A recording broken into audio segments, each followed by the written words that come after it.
अगर मैं आपसे कहूं कि भारत की टॉप 5 आईटी कंपनियों में शामिल एक कंपनी पिछले एक साल से लगभग 30% तक गिर चुकी है, लेकिन इसी दौरान इसकी ऑर्डर बुक, रेवेन्यू और प्रॉफिट में लगातार सुधार देखने को मिला है, तो क्या मार्केट कुछ ऐसा देख रहा है जो आम निवेशकों को नहीं दिख रहा, या फिर यह वही मौका है जिसका इंतजार लॉन्ग टर्म इन्वेस्टर्स कई महीनों से कर रहे थे? आज हम बात करेंगे एलटीएम यानी कि एलटीआई माइंडट्री की। इस वीडियो में हम कंपनी की share holding, fundamentals, share holding pattern, valuation, growth drivers और रिस्क, इन सब का पूरा विश्लेषण करेंगे। वीडियो के अंत तक आपको खुद समझ आ जाएगा कि यह शेयर अपॉर्चुनिटी है या एक वैल्यू ट्रैप। नमस्कार दोस्तों, मैं हूं सी दिनेश और स्वागत आपका मेरे चैनल पर। सबसे पहले समझते हैं कि कंपनी क्या करती है। एलटीएम भारत की सबसे बड़ी आईटी सर्विसेज कंपनियों में से एक है। यह company Larsen and Toubro group का हिस्सा है।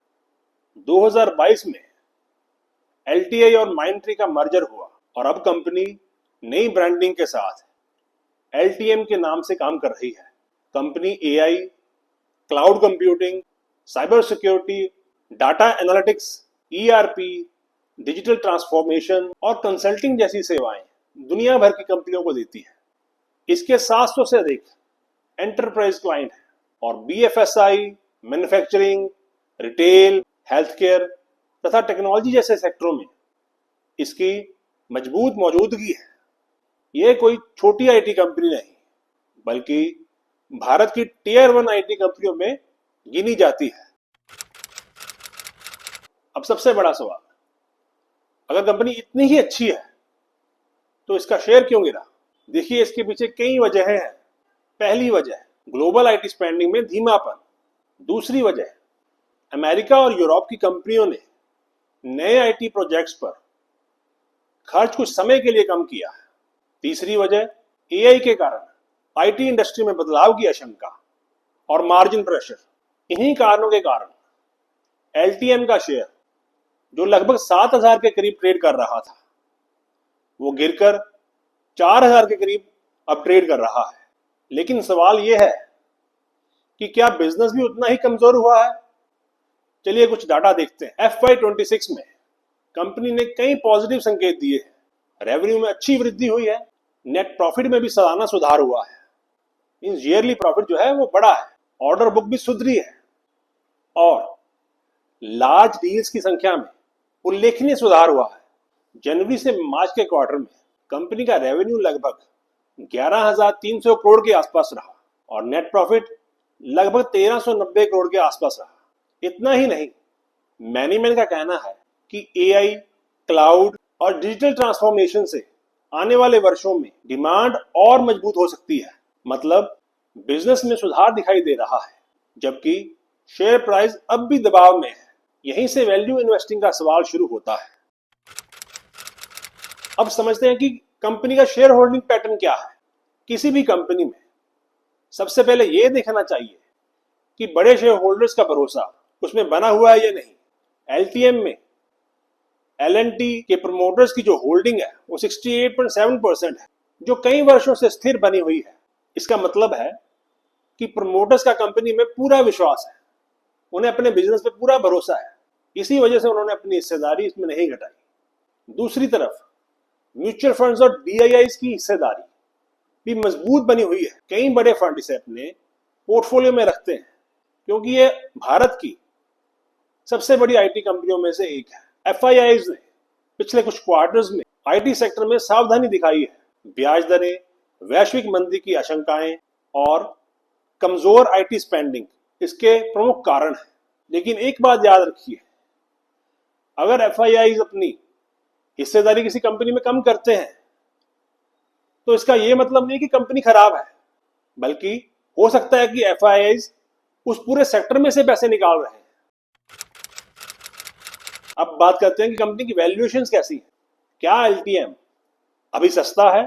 अगर हम वैल्यूएशन देखें तो एलटीएम का पी जो है अपने पिछले कुछ वर्षों के एवरेज से भी नीचे आ चुका है।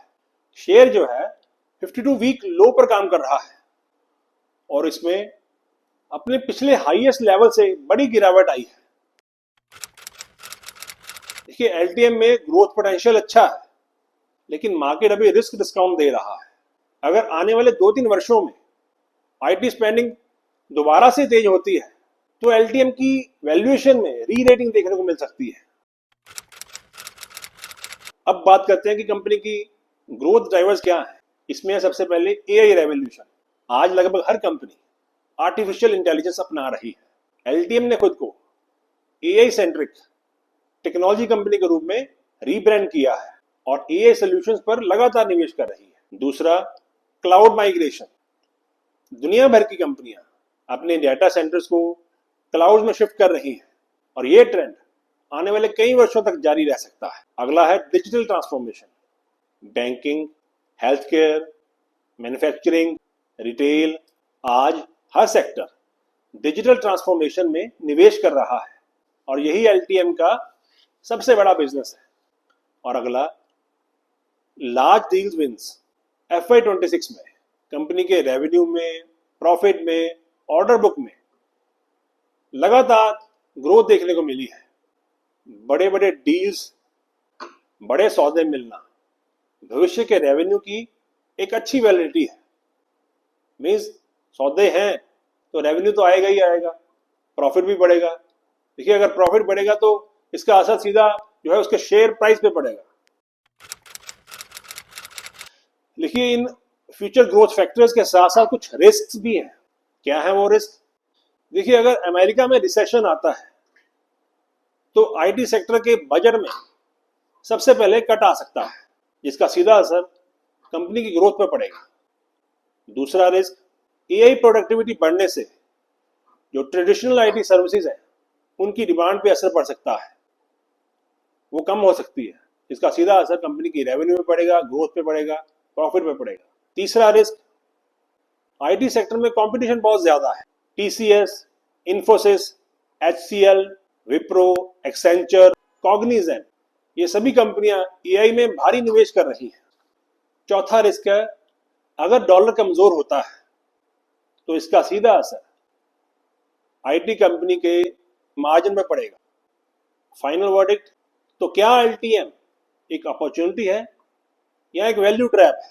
देखिए शॉर्ट टर्म इन्वेस्टर्स के लिए जो 3 से 6 महीने का नजरिया लेके इसमें इन्वेस्ट करना चाहते हैं उनके लिए इसमें काफी उतार चढ़ाव देखने को मिल सकता है। लेकिन अगर आपका इन्वेस्टमेंट होराइजन 3 से 5 वर्ष का है और आपको भारत के आईटी सेक्टर पे भरोसा है तो एलटीएम एक हाई क्वालिटी बिजनेस है जो फिलहाल के कारण।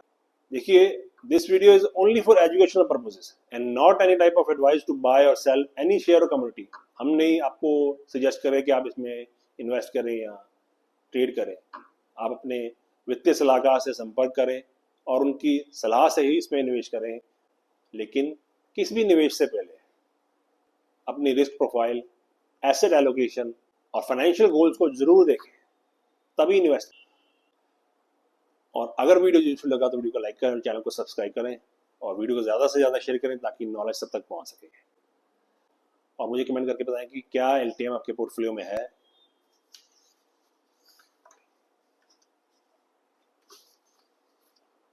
और अगर है तो आपका एवरेज परचेज प्राइस क्या है। मिलते हैं नए वीडियो में, तब तक के लिए जय हिंद, जय Bharat. Thanks for watching guys, thank you.